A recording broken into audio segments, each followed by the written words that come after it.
lugar pra falarmos de tudo. Aqui enquanto falo eu também te escuto.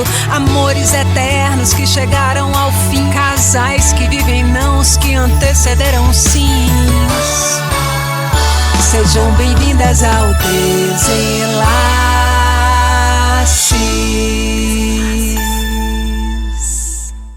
Olá, sejam muito bem-vindos ao Desenlaces.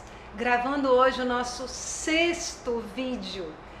Vamos falar de um tema instigante, empolgante, apimentado. Vamos falar sobre sexo.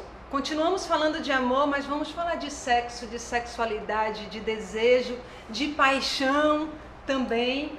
E para isso eu trouxe uma querida, uma colega desse projeto, né? Isso aqui é um produto do mestrado profissional em Psicologia e Intervenção de Saúde, e ela é minha colega nesse curso, e ela também é sexóloga, psicoterapeuta analítica, é médica e é tantas outras coisas.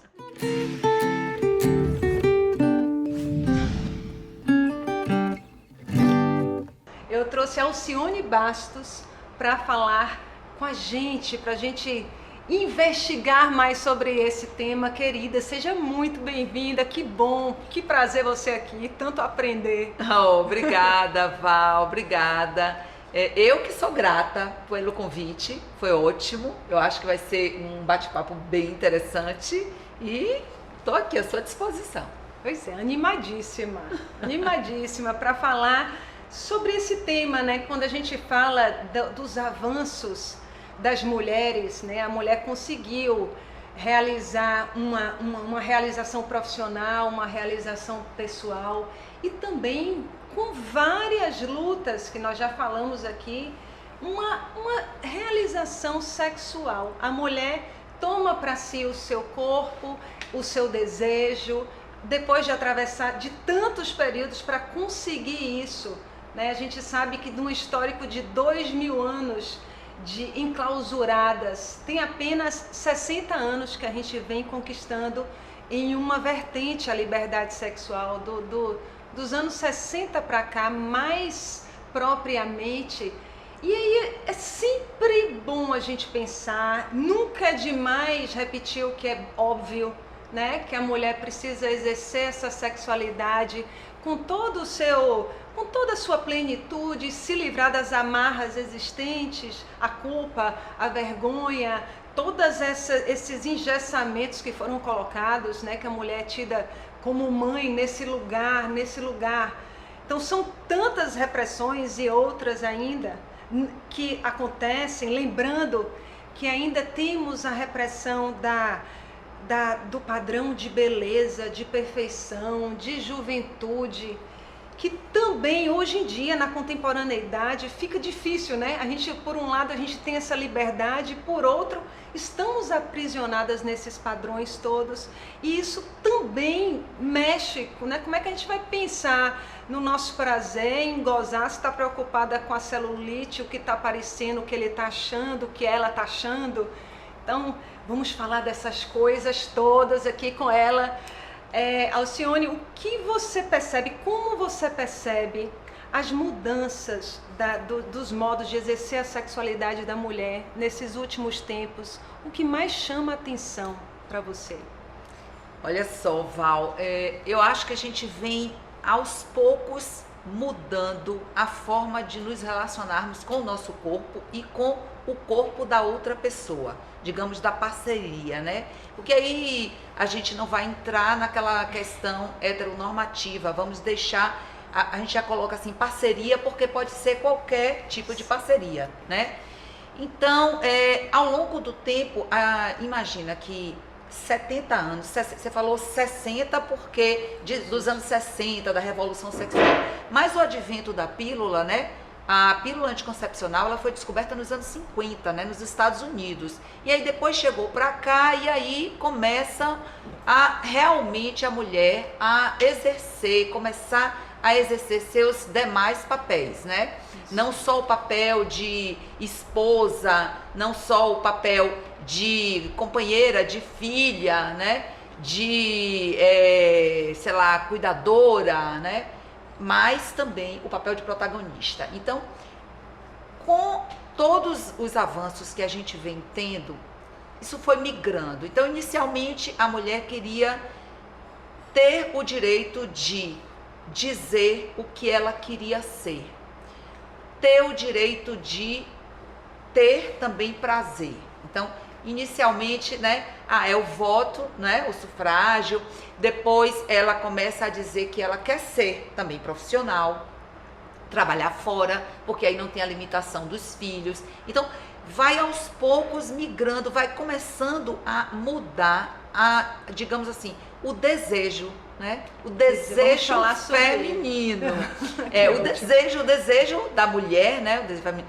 Ele vai começando a ganhar outros contornos, outras formas. Então, ela conquista um pouco mais de espaço e aí já abre-se, descortina-se para ela outras possibilidades. Então, o que a gente foi percebendo? A mulher começou a descobrir que sim, ela também tem direito ao prazer. E sim, o prazer dela não precisa estar unido à reprodução. Essa foi a primeira coisa. Então, a primeira, no campo da sexualidade, o primeiro ganho imediato que a mulher teve foi ela poder ter prazer, sem que esse prazer tivesse que ser condicionado a ela ter o medo de engravidar, tá? Então, sexo e reprodução se separam, tá? A partir do momento que sexo passa a se separar de reprodução, porque é inimaginável a gente pensar que a gente só vai praticar sexo para reprodução, porque se a gente tinha 3, 4 filhos, passou a ter 2, 1, então a gente pressupõe o quê? Que só vai ter 2, 3 relações ao longo da vida sexual? Claro que não, né? Então, as demais relações sexuais terminavam por ser, digamos assim, mais a serviço do prazer masculino do homem, porque ela não tinha essa, digamos assim, não descortinava para ela a possibilidade dela explorar o prazer. Então, no momento que a mulher toma para si esse prazer, não, agora eu também tenho, assim, o meu corpo, ele é fruto de prazer, eu posso desfrutar do prazer com o meu corpo. E aí muitas coisas começam a ser exploradas e estudadas, né? As revistas todas, né? Hollywood, que é um dos grandes responsáveis pela mulher começar a perceber através dos filmes, das peças, né? Depois dos livros, das revistas femininas, ela começa a se ver no outro, na outra, né? Então, poxa, agora eu tenho um espelho onde eu posso ver que é possível ter prazer com o meu corpo.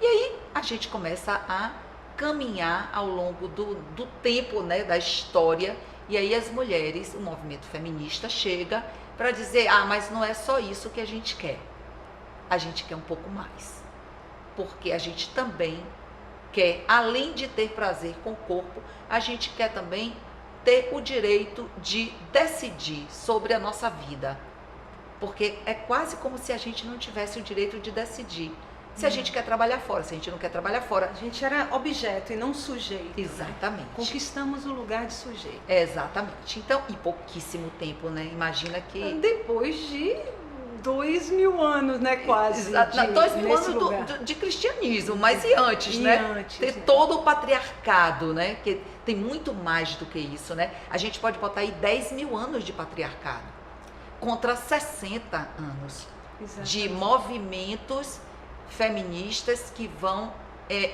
ao encontro da liberdade da mulher, né? Então é muito pouco, muito pouco. E vamos buscar para essa mulher agora, essa mulher contemporânea, como é que tá isso? Como é que elas estão aparecendo? Vamos dizer a mulher do século XXI, né? Que a gente puxa mais para cá. E dizem que essa década de 20 já é uma outra etapa do século XXI. Já não estamos mais no século XXI, estamos na década de 20, porque por causa da pandemia tudo mudou muito, exatamente. Transformou radicalmente. Que outra revolução, assim, muito impactante para a relação da mulher com a sua sexualidade, né, aconteceu? A tecnologia, a informação. Porque no momento em que a informação começa a se difundir de uma maneira tão absurda, as mulheres começam a estar com a tecnologia, principalmente com o advento dos smartphones, começa a ficar na palma da mão. Então, o mundo, todas as mulheres, todos os desejos possíveis estão na palma da mão. E existe um ônus, claro, Sim. que você já foi meio que falando, e aí essa...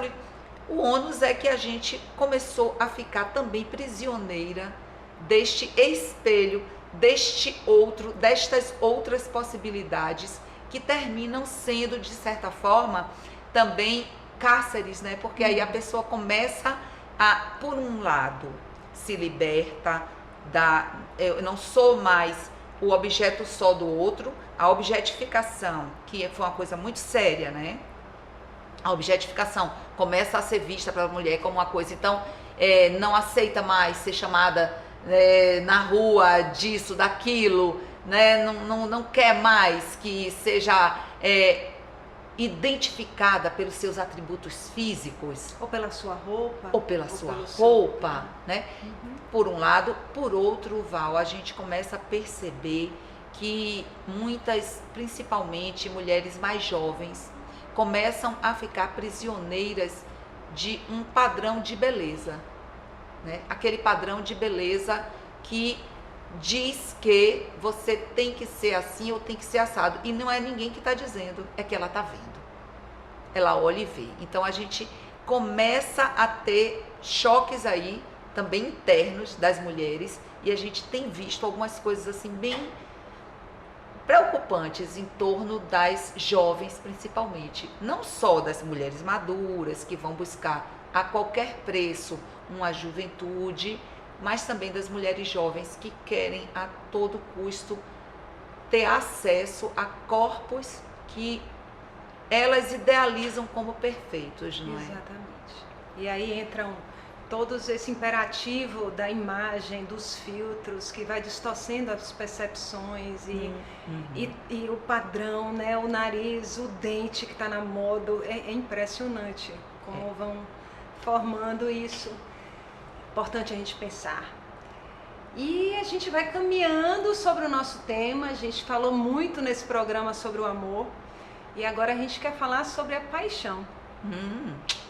O que difere o amor da paixão, assim, principalmente? Na minha visão, eu gosto muito de metáfora e eu vou fazer uma metáfora aqui, tá? Eu acho que a metáfora, ela conecta muito rápido com o inconsciente, né? Com o desejo, principalmente. Tá, então assim, na minha visão, a paixão seria uma ponte, tá? Como se fosse uma ponte, porque eu não acho que as pessoas, elas já conhecem alguém e é o amor à primeira vista. Eu sempre digo, não é amor à primeira vista, deveria ser paixão à primeira vista. Porque aquilo é um encantamento, é uma paixão, um estado de apaixonamento, quando existe, não é? Porque não necessariamente a gente precisa se apaixonar para amar. Pode uma amizade se transformar em amor. Um sexo bom com uma boa amizade ao longo do tempo pode se transformar em amor. Então, existem diferenças? Na minha visão, sim. A paixão como se fosse assim, um período, um tempo em que você está idealizando, em que você está projetando, transferindo todos aqueles desejos inconscientes para a pessoa que serviu de receptáculo, serviu muito bem de vaso onde você consegue ver ali refletido tudo aquilo que você gostaria. E claro que você vai ter que retirar um pouco essas idealizações e projeções quando você começar a ter que conviver ou a ter que se relacionar com a pessoa tal qual ela é, e não com a imagem que foi refletida, que foi projetada. Incrível.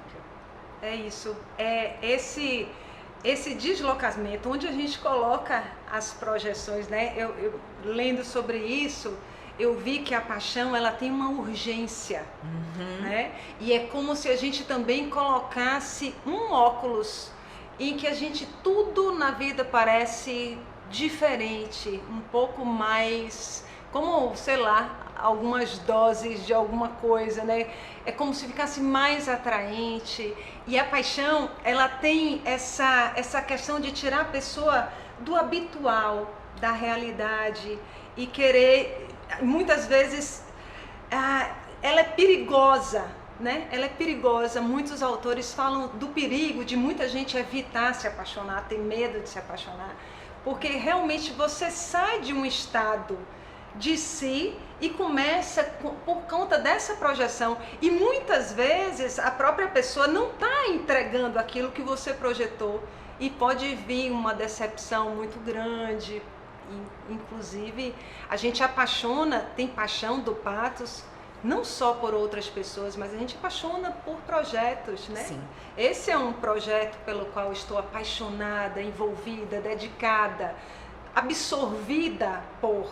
E tem as paixões por uma causa, paixões também que tomam a gente nesse nível. É interessante a gente pensar nessa diferença, enquanto o amor é algo mais tranquilo, mais aconchegante, mais construído, né?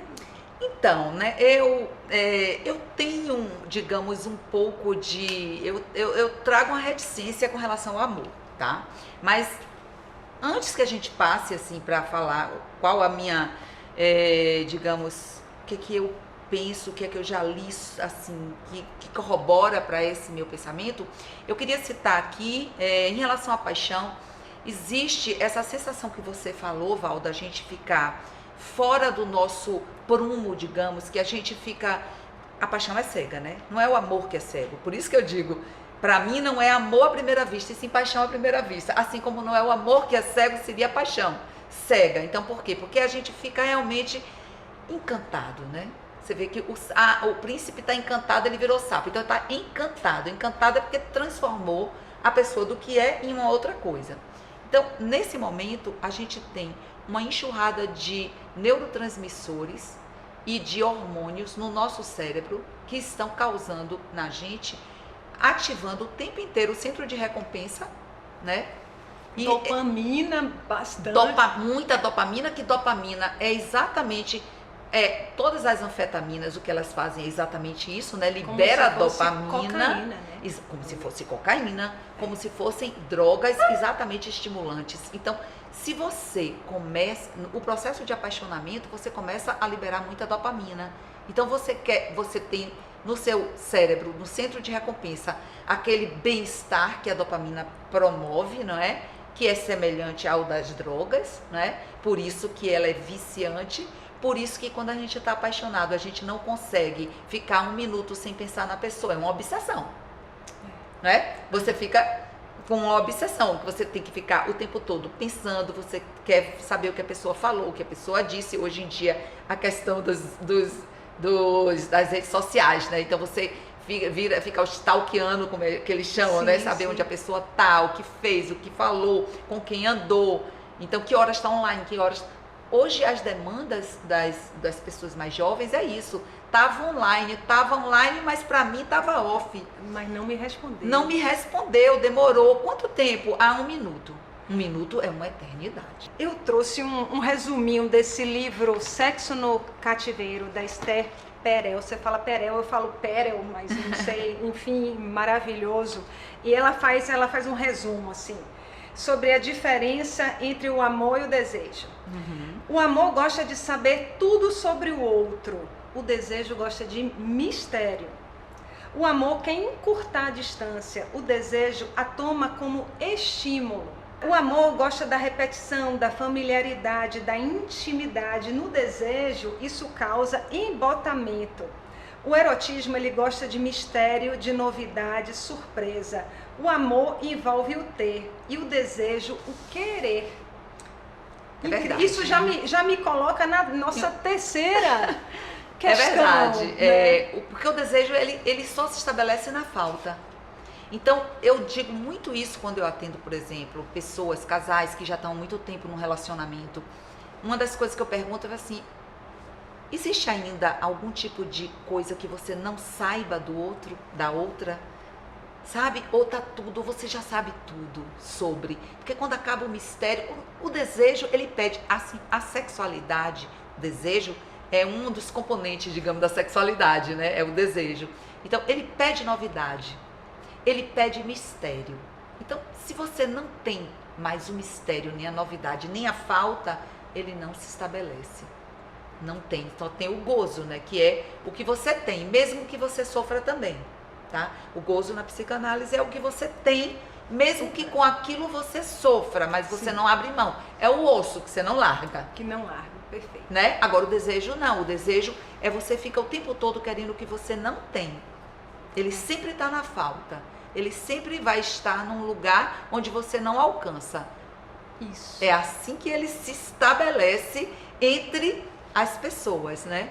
E pensando nisso, né, em como na sexualidade feminina e como atiçar essa libido, esse desejo das mulheres, né, que muitas vezes a relação, como a gente viu aqui, tem um embotamento por conta da intimidade, da convivência, da repetição. Como que a gente pode fazer, quais são os caminhos da excitação sexual feminina? Então, vamos lá.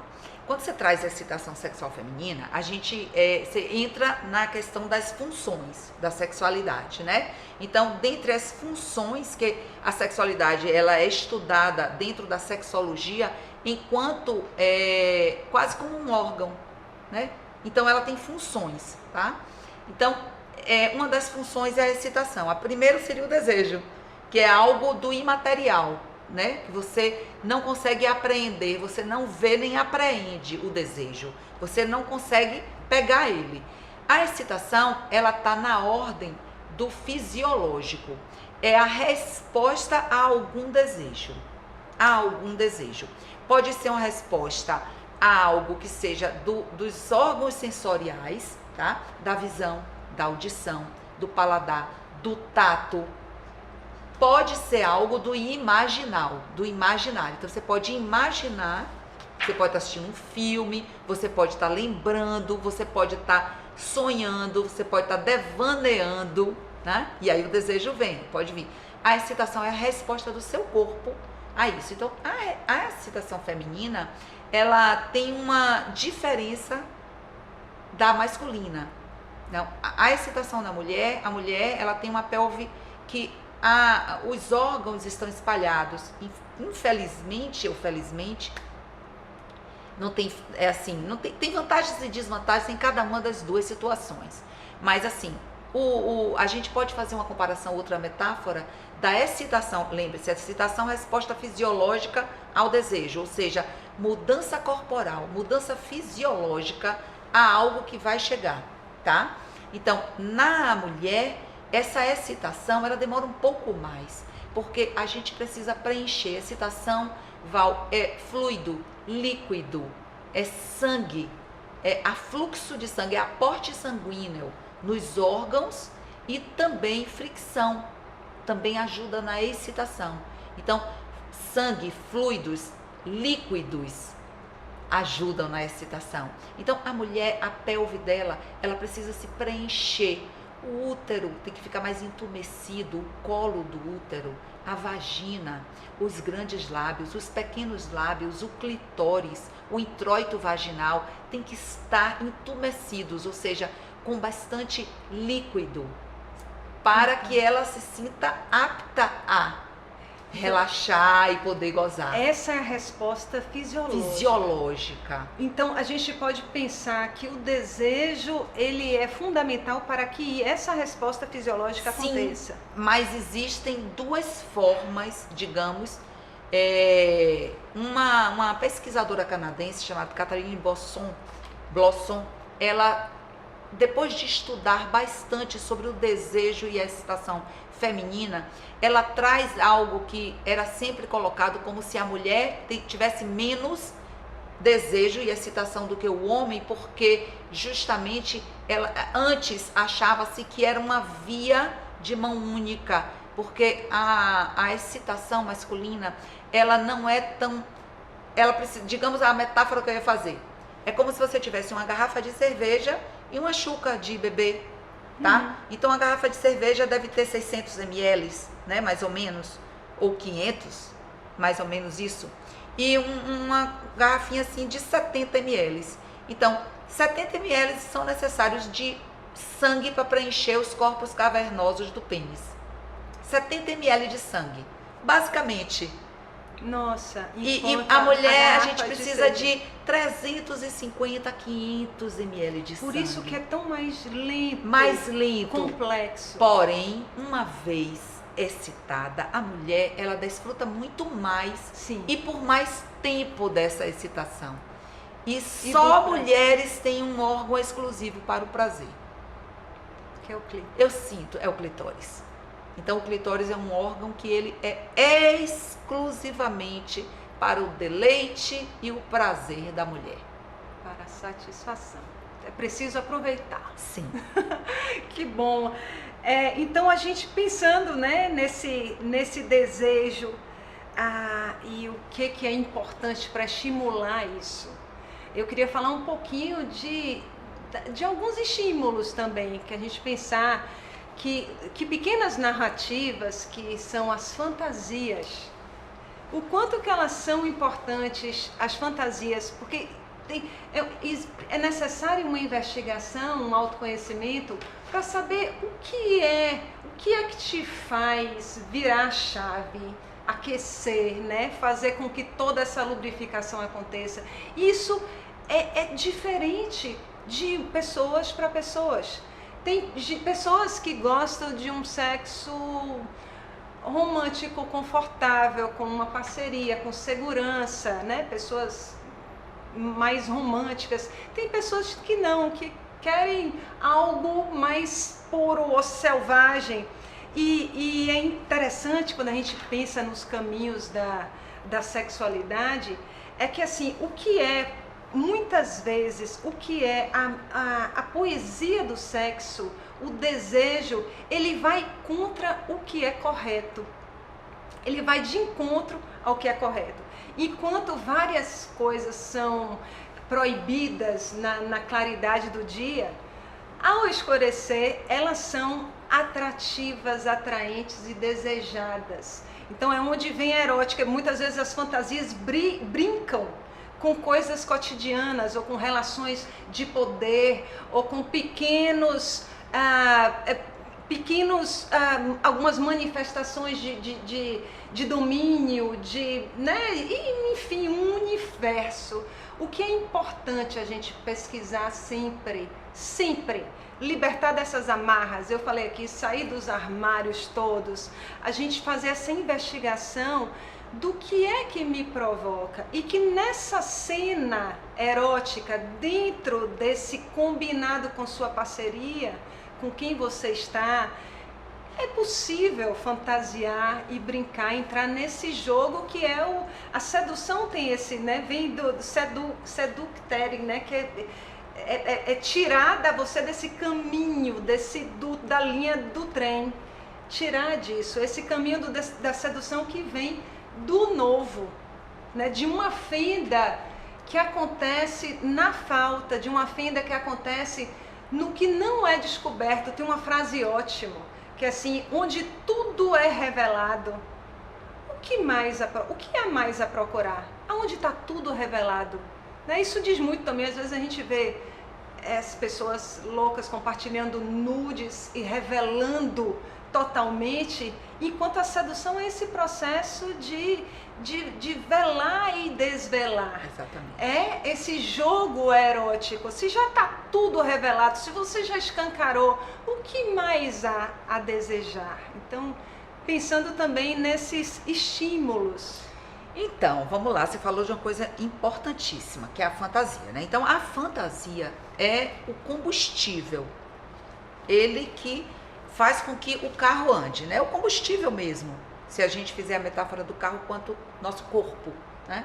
Então, sem combustível, você tem ali, o carro tá lindo para sentar, para brincar, rodar o volante, você pode fazer algumas brincadeirinhas, mas ele não vai para frente, ele não sabe nem para ou dar ré, ou ele não faz curvas, né? Então ele não sobe ladeira, ele não faz nada sem combustível. Eu sempre gosto de trazer fantasia como algo qualquer coisa que a sua imaginação provocar em você um encantamento, um prazer, uma alegria, um desejo, que a gente chama disso, né? Então, assim, a fantasia é a imaginação. São as imagens em ação. Imaginação são imagens brincando em ação. É importante que a gente perceba o quanto a fantasia tem de poder na nossa mão, tá? Sim. Se a gente não tem fantasia nenhuma, e eu não estou falando só sexual. Se eu não tivesse a fantasia de fazer esse programa com você, eu não teria tesão para vir para cá.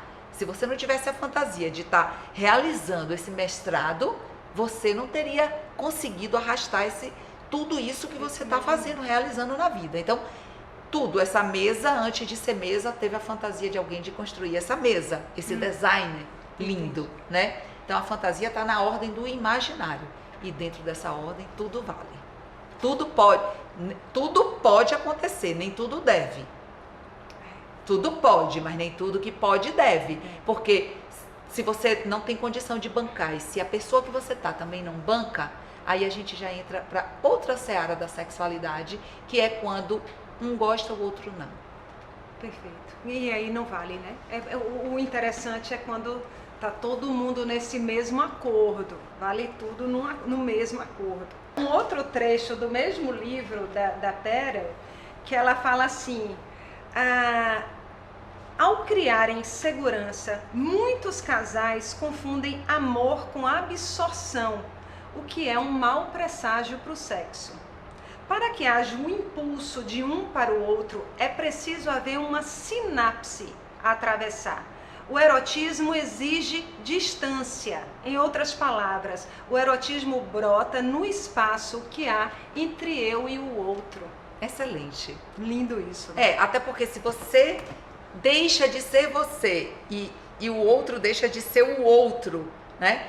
Quando a gente se funde no outro, quando a gente abre mão do nosso desejo em prol do outro, a gente se confunde, a gente fica colado. Você é como se a gente fala assim, você é uma possessão, né? No caso de uma possessão de ânima, uma possessão de ânimos, a pessoa termina não mais se vendo. Então, realmente não existe erotismo. Não mais se vendo, não mais enxergando o outro, né? A quem desejar, a quem desejar. Né? Quem é essa pessoa? Onde ela se separa?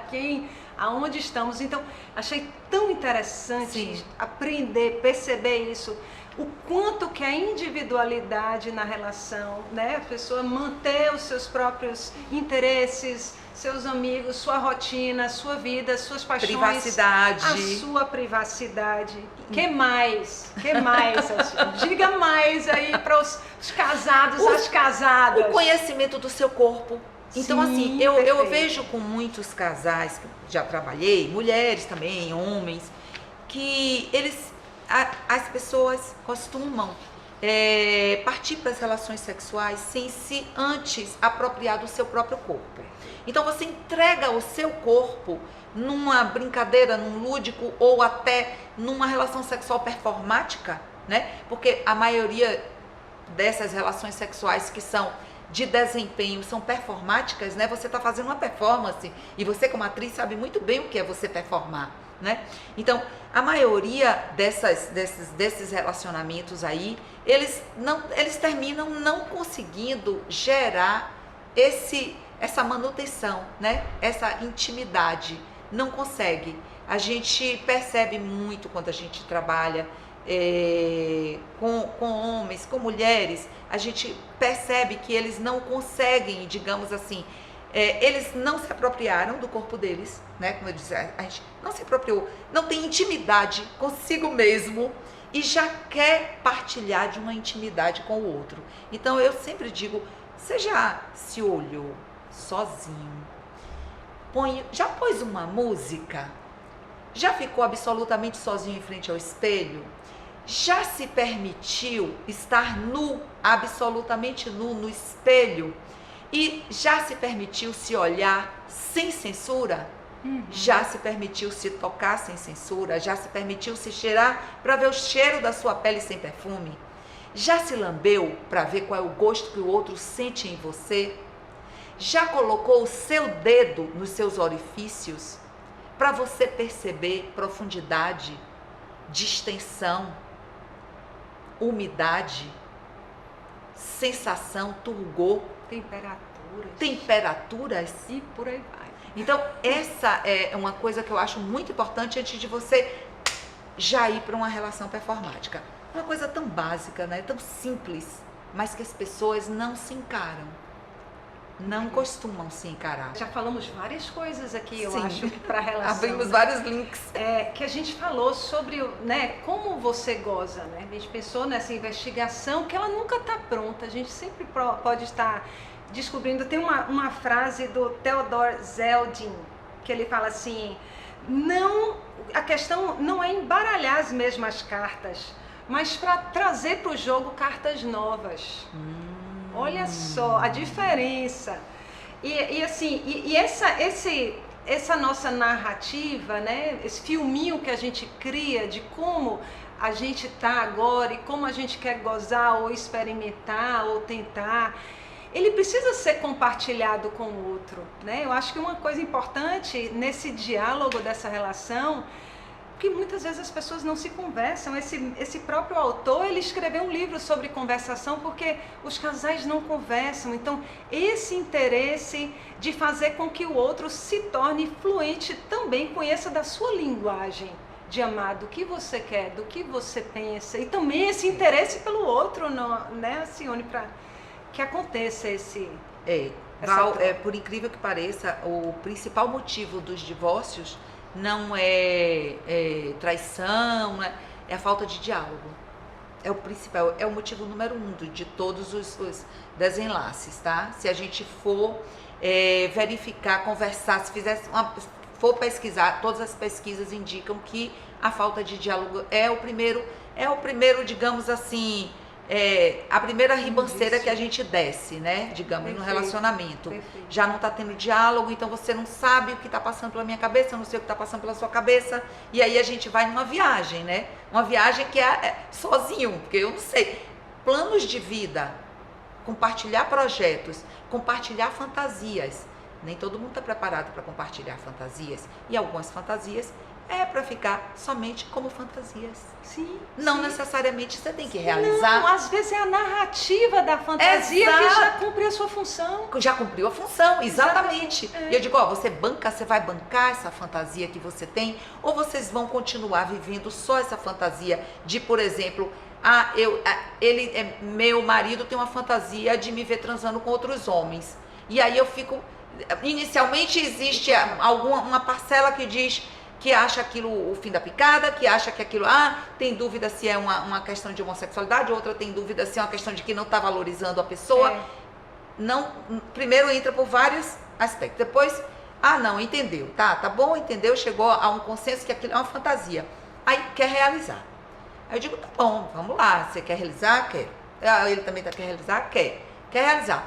Tá, então já pensou em todas as possibilidades do depois? Porque às vezes é muito legal depois, mas às vezes não. E às vezes as fantasias, ela, como você disse, ela cumprem um papel só em si continuarem sendo fantasias. Exatamente. Que tem o serviço delas é esse. E é justamente por isso. A relação. E muitas vezes ela não está no desejo da vida cotidiana, ela não está no politicamente correto. Não. Ela é aquela narrativa, aquele filminho que você cria e edita. Exato. Para viver, e às vezes você pode usar uma roupa, um ambiente, um lugar, uma cena, para favorecer que isso aconteça. Ambiente também é uma coisa muito importante. Muitas vezes as pessoas, ao invés de diversificar o seu ambiente, claro que estamos na pandemia, né, gente? A gente não pode, mas eu não posso sair. Tudo bem, você não pode sair agora, mas você pode sair em algum momento, né? Mas a pandemia não estava antes, e as pessoas, é melhor troca de parceiro para ter experiências em outros lugares, porque aquele ambiente já não aguenta mais, do que experimentar com a própria parceria em outro lugar. É muito interessante isso, né? É muito interessante. Às vezes os casais, às vezes pessoas praticam a infidelidade também, às vezes sem nem experimentar Isso. Essas variedades, essas Exatamente. possibilidades dentro da relação. Exatamente, Val. Relação monogâmica, ela pode ser erótica, satisfatoriamente erótica? Sim ou não? Sim, desde que essa seja uma fantasia dos dois, das duas pessoas. Então não tem nada de... É uma das fantasias. A monogamia é uma das fantasias. Se é uma fantasia válida para aquela parceria, para aquele casal, ótimo. Mas que eles saibam que ela está fadada a um insucesso se não tiver uma criatividade, se não preservar também um pouco de mistério, se não deixar com que o outro também, a outra pessoa, tenha momentos sem a pessoa. Você não tem que estar sabendo tudo, 100% do que o outro pensa, faz, come. Com quem, sabe? Porque isso também é cansativo. Então, eu digo assim, ó, se você... o desejo também está no olhar. Então, se você só olha para o outro está vendo só seu olhar. Ele vai olhar para outra pessoa.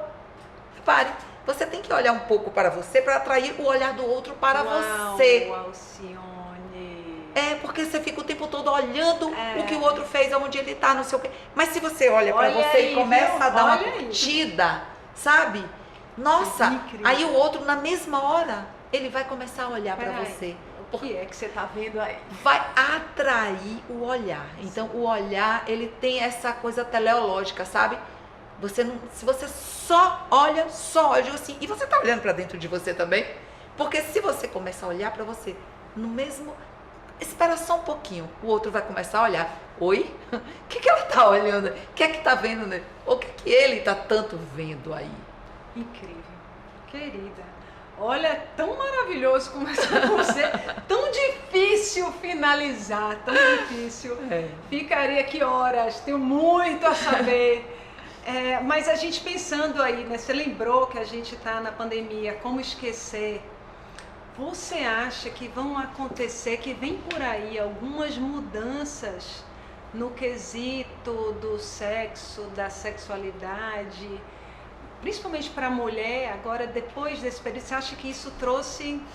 Bom, eu acho que assim, a mudança maior que a gente vai ver é com relação à virtualidade, né? Então, relações virtuais vão ficar cada vez mais comuns, válidas. Então, abre-se um campo grande aí para as relações virtuais, não só relações só para sexo, mas relações para você abrir a possibilidade de conhecer pessoas fora do seu círculo. Eu acho que essa é uma grande... Se a gente for pensar em coisas boas, tá? Outra coisa que eu acho que, assim, é uma tendência um pouco mais para frente, que é das relações, das pessoas começarem a ficar mais com elas mesmas, prazer sozinho, solitário, tá? Porque você já vai começando a descobrir que você sim pode ficar muito bem sozinho, tá? Então, dá para você levar a sua vida sem você necessariamente ter que ter uma pessoa. Então, cada vez mais eu acho que isso vai ficar mais estabelecido. Então, é uma tendência já em vários lugares e vai ser uma tendência cada vez maior das pessoas não se preocuparem tanto em ter que ter alguém, mas pode ter alguém eventualmente ou pode ter alguém à distância, tá? E com relação à pandemia, ainda nesse momento de pandemia, o que eu diria é encontre casais, né? Casais, encontrem um momento de privacidade, barganhem, nem que seja um turno semanal. Um para cada um, sozinho, sem o outro, e um para os dois fazerem alguma coisa, sem filhos, sem estímulos externos. Acho muito importante, você não barganha espaço para você estar na troca com o outro, a gente se consome, né? As coisas vão consumindo. Os afazeres domésticos consomem, o trabalho consome, os filhos, o estresse, o medo, a tristeza, está acontecendo. Os sintomas vão consumindo a gente. A hiperconvivência que a gente está vivendo, hiperconvivência, muitas vezes do outro polo, a solidão, tantas coisas. Eu acho interessantíssimo que você trouxe isso, para a pessoa não vai ter que ter uma conjugalidade, não vai ter que Porque a mulher saiu do estado de proibição para o imperativo. Exato. Né? Era proibido gozar, era proibido viver a sexualidade. Agora você tem que. Então, exato. os dois polos extremos são muito. Então, esse desejo, eu acredito também que o principal ganho, e a gente tem falado sobre isso aqui no programa, desses novos tempos, é a liberdade. Eu acho que a liberdade que vem chegando com as maneiras de amar de cada um, para todos terem espaço para amar, né, de qualquer forma, inclusive abertura e liberdade na relação, na conjugalidade. As pessoas estão se abrindo também nas relações para novas possibilidades. Abertura e liberdade é incrível. E respeito.